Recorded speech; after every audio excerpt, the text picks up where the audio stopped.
Wanted to also give everyone an update about Hillsborough County School District.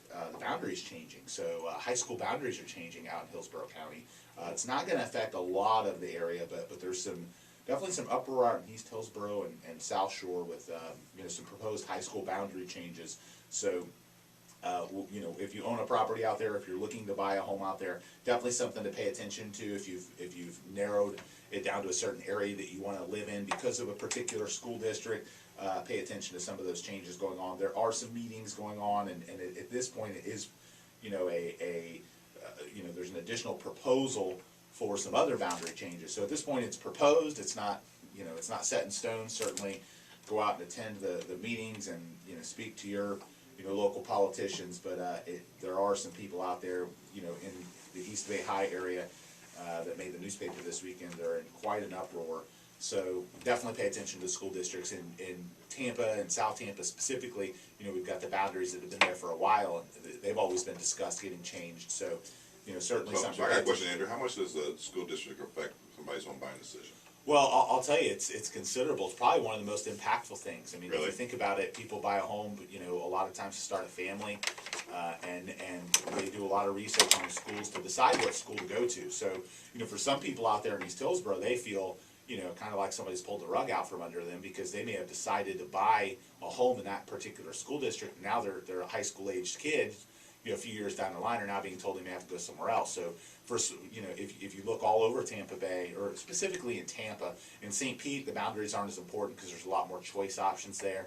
But in Tampa specifically, it's certainly a controversy when they discuss it. A few years ago, there was a lot of controversy because there was some changes discussed to Plant High School because of overpopulation, and they ended up not really going through.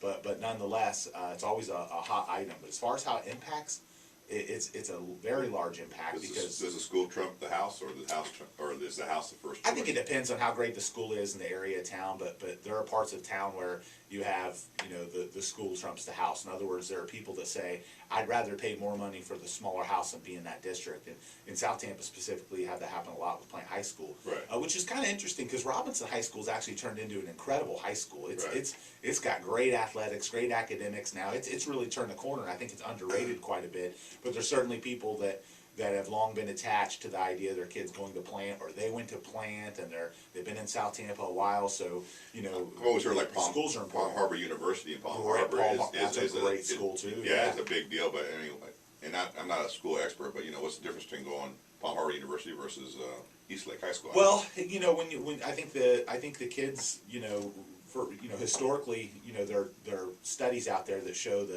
effectiveness of the schools, the ratings, how they're rated by the state, and then in addition to that, there are college entrance, right. exams and how great they are at getting kids prepared for college. But I think the other part of it, specifically with athletics, is how many college scholarships does the school get? How connected is the coach to? Okay, so that's a big pull too. It's not just the academics; it's the athletics too. Right. So it's a big deal right now that a lot of people, there's a lot of uproar over it, and certainly something to pay attention to. So if you're a home buyer shopping and you've identified that you want to be in a particular school district, make sure that school district's going to stay the same with these proposals. And then secondarily, if you're someone that's thinking about selling your home or has thought about it, thinking about getting into the market, buying investment properties, whatever it is, it does have an impact, and it can have a big impact on price too. In some parts of town, you can have a difference of 10% on the price just from a couple of blocks away by being in a different school district. So definitely something that's important right now. So.